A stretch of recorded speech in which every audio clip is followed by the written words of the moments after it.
औज़ुबिल्लाहि मिनश्शैतानिर्रजीम बिस्मिल्लाहिर्रहमानिर्रहीम।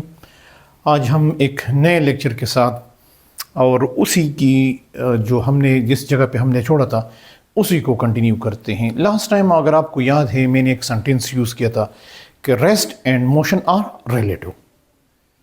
तो इसका क्या मतलब है? Rest and motion are relative. तो स्टूडेंट जहाँ पर भी हम फिज़िक्स में रिलेटिव का मतलब यूज़ करते हैं, इसका मतलब ये है कि ये जो रेस्ट है या मोशन है ये फ्रेम ऑफ रेफरेंस पे डिपेंड करता है। मतलब ये है कि अगर आप रेस्ट को डिफाइन करते हैं तो उसके लिए आपको फ्रेम ऑफ रेफरेंस चाहिए, और अगर आप मोशन को डिफाइन करते हैं उसके लिए भी आपको फ्रेम ऑफ रेफरेंस की ज़रूरत है। कल मैंने एक सेंटेंस यूज़ किया था कि बगैर फ्रेम ऑफ रेफरेंस को आप रेस्ट को डिफाइन नहीं कर सकते। And without frame of reference you can't define what motion. तो rest and motion are relative, इसका मतलब ये है कि ये दोनों जो है ये फ्रेम ऑफ रेफरेंस पे डिपेंड करते हैं। कल मैंने आपको फ्रेम ऑफ रेफरेंस का जिक्र भी किया था कि फ्रेम ऑफ रेफरेंस क्या है। फ्रेम ऑफ रेफरेंस वो लोकेशन है, वो रीजन है जहां से आप ऑब्जर्वेशन लेते हैं किस चीज़ के बारे में, रेस्ट के बारे में, मोशन के बारे में, स्पीड के बारे में, वेलोसिटी के बारे में, डिस्टेंस के बारे में, डिस्प्लेसमेंट के बारे में आप ऑब्जर्वेशन लेते हैं। तो उसको हम कहते हैं फ्रेम ऑफ रेफरेंस। मैंने ये कहा था कि ये एक आप जिस चेयर पे बैठे हैं ये भी हो सकता है, ये एक ट्रेन भी हो सकते हैं, ये अर्थ का पूरा ग्राउंड भी हो सकता है। रेस्ट एंड मोशन कभी भी एब्सोल्यूट नहीं हो सकते। जब हम कह सकते कि rest and motion are not absolute, तो इसका मतलब ये है कि ये फ्रेम इंडिपेंडेंट नहीं हो सकते, ये फ्रेम पे डिपेंड करते, फ्रेम ऑफ रेफरेंस पे डिपेंड करते हैं। ये ज़हन में रखिए। तो मैं उसी से स्टार्ट लेता हूं। मेरा जो मेन फोकस है वो है rest and motion are what are relative. और दोबारा बता रहा हूं कि इसका मतलब ये है कि ये दोनों जो हैं ये फ्रेम ऑफ रेफरेंस पे डिपेंड करते हैं। इसका मैं एक सिंपल डायग्राम से आपको एग्जांपल देता हूं कि ये एक डायग्राम है। इस डायग्राम में आपको एक गाड़ी नजर आ रही है, एक ट्रेन नजर आ रही है, और यहां पर एक बंदा है जो ग्राउंड पे है। तो कल मैंने ये कहा था कि इस बंदे के लिहाज से ये ट्रेन जो है ये आगे जा रही है। तो इस बंदे का ये जो येलो कलर वाले हैं इसका जो फ्रेम ऑफ रेफरेंस है वो क्या है? ये ग्राउंड है, ये रोड है। इसके लिहाज से ये गाड़ी आगे जा रही है। लेकिन जो बंदे गाड़ी के अंदर बैठे हुए हैं या खड़े हैं उनके लिहाज से यानी इन दो बंदों के लिए जो फ्रेम ऑफ रेफरेंस है ये ट्रेन हो गया। तो इनके लिहाज से ये जो बंदा है जो ग्राउंड पे खड़ा है जिसका येलो कलर है वो पीछे की तरफ जा रही है। आप कहेंगे सर वो तो रेस्ट में है। बिल्कुल वो रेस्ट में है, लेकिन किसके लिहाज से? ग्राउंड के लिहाज से। तो जो बंदे ग्राउंड पे खड़े हैं उसके लिहाज से ये ट्रेन भी मोशन है, इस ट्रेन के अंदर जितने लोग हैं वो सब मोशन में हैं। लेकिन व्हाट डू यू थिंक कि ट्रेन के अंदर जो लोग हैं वो सब के लिहाज से मोशन में? No no no. अगर ट्रेन वाले एक दूसरे को कंपेयर करें तो ट्रेन में जितने भी लोग बैठे हैं वो एक दूसरे के लिहाज से रेस्ट में हैं। तो इसका मतलब यह है कि रेस्ट और मोशन कभी भी एब्सोल्यूट नहीं हो सकते। इसका मतलब यह है कि अगर एक चीज आपके लिहाज से रेस्ट में है, जरूरी नहीं है कि वो एक दूसरे फ्रेम से आप उसको देख रहे उसके लिहाज से भी वो रेस्ट में हो, या ये भी जरूरी नहीं है कि अगर एक चीज आपके लिहाज से मोशन में है तो जरूरी नहीं है कि एक दूसरे फ्रेम से आप उसको देख रहे या एक दूसरे फ्रेम से एक बंद ऑब्जर्वेशन है उसके लिहाज से भी वो मोशन में हो। ये बड़ा इंटरेस्टिंग पॉइंट है।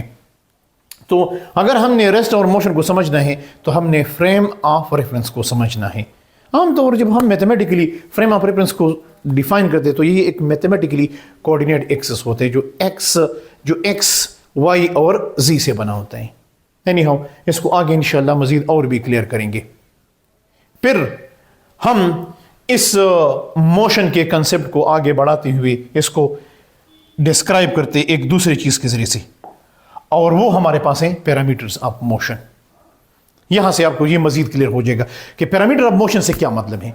पैरामीटर ऑफ मोशन से मेरा मतलब ये है कि वो फिजिकल क्वांटिटी जिनके जरिए से हम मोशन को डिस्क्राइब करते हैं, यानी वो फिजिकल क्वांटिटीज जिसके जरिए से हम मोशन को डिस्क्राइब करते हैं, मोशन को एक्सप्लेन करते हैं, तो उसको हम कहते हैं पैरामीटर ऑफ मोशन। लाइक आपके पास टाइम है, पोजीशन है, स्पीड है, वेलोसिटी है, एक्सेलरेशन है, ये सब पैरामीटर ऑफ मोशन है। यहां पर अक्सर स्टूडेंट हैरान हो जाते कि सर आपने तो इसमें डिस्टेंस और डिस्प्लेसमेंट नहीं लिखा है। तो भाई पोजीशन के वर्ड में वो दोनों चीजें मौजूद हैं, वो वहां पर क्लियर हो जाएगा। Position in is broad word जिसमें ये दोनों इंक्लूड हैं। लेकिन यहां पर जो पहला बेसिक जो पैरामीटर मोशन में जो पहली क्वांटिटी आती है वो टाइम आ रही है। और टाइम क्या है, सबको पता है, ये एक बेसिक फिजिकल क्वांटिटी है। ये एक बेसिक फिजिकल क्वांटिटी है जो हमें क्या देते हैं, which give sense of separation between events. ये मैं इस लेवल की बेस पे इसका डिफिनीशन कर रहा हूं, मैं आपको मजीद कंफ्यूज नहीं कर रहा हूं। इसका आइडिया जितना आप मैच्योर होते जाएंगे, जितना आप आगे क्लासेस में जाएंगे, टाइम का कंसेप्ट आपको और भी क्लियर हो जाएगा। लेकिन मैं यहां पर मैकेनिक्स को और न्यूटनियन मैकेनिक्स को एक्सप्लेन कर रहा हूं, तो उसके मुताबिक टाइम जो है ना, टाइम एब्सोल्यूट है।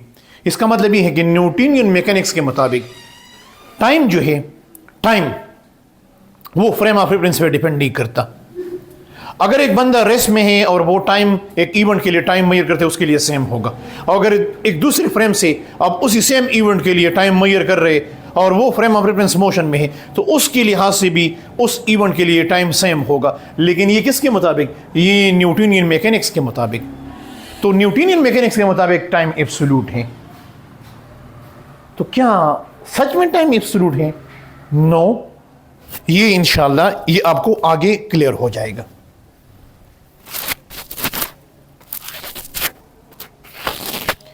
अब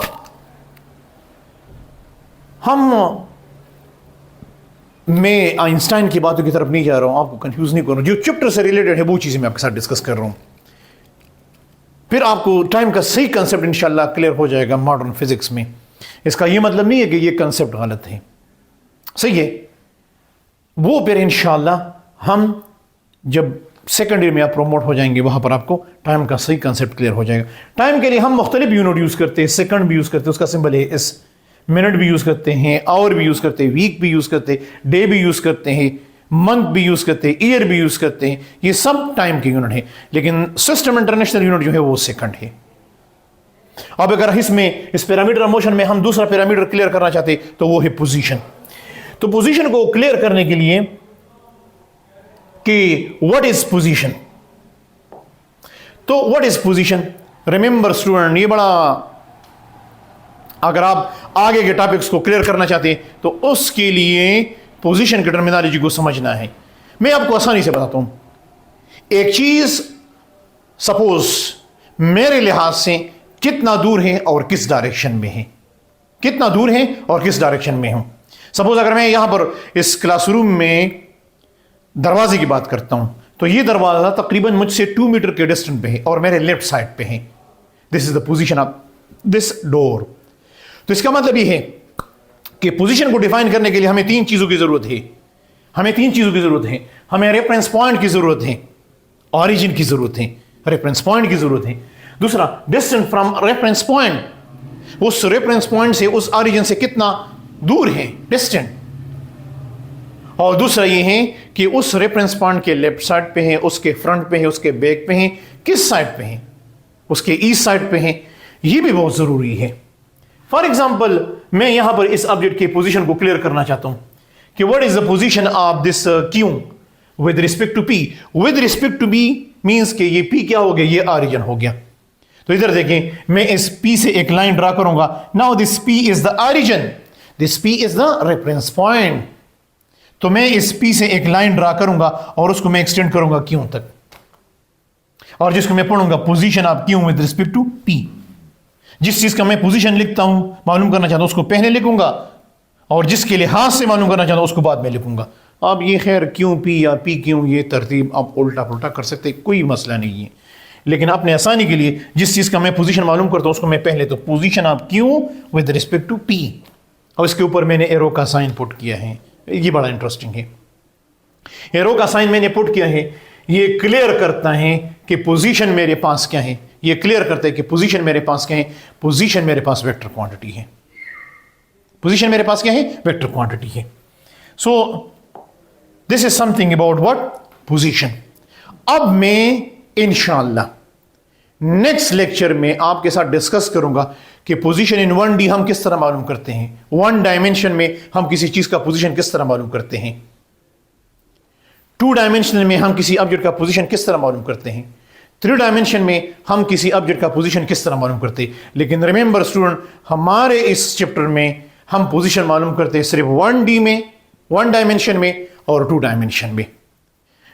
चैप्टर का जो पहला हिस्सा है उसमें हम किसी ऑब्जेक्ट का पोजीशन लोकेट करेंगे 1 डायमेंशन में। 1 डायमेंशन का मतलब यह है कि एलॉन्ग एक्स या एलॉन्ग वाई या एलॉन्ग जेड,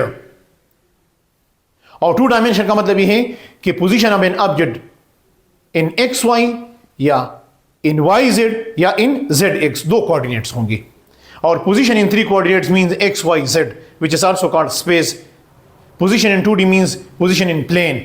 तो ये इंशाल्लाह नेक्स्ट लेक्चर में हम क्लियर करेंगे कि हम डिफरेंट डायमेंशन में पोजीशन को किस तरह लोकेट करते हैं। और पोजीशन की आइडिया है, इससे आप डिस्प्लेसमेंट को समझेंगे, इससे आप वेलोसिटी को समझेंगे, इससे आप मुख्तलिफ जो आगे पैरामीटर आ रही है उसको आप समझेंगे। Thank you so much, see you in next lecture.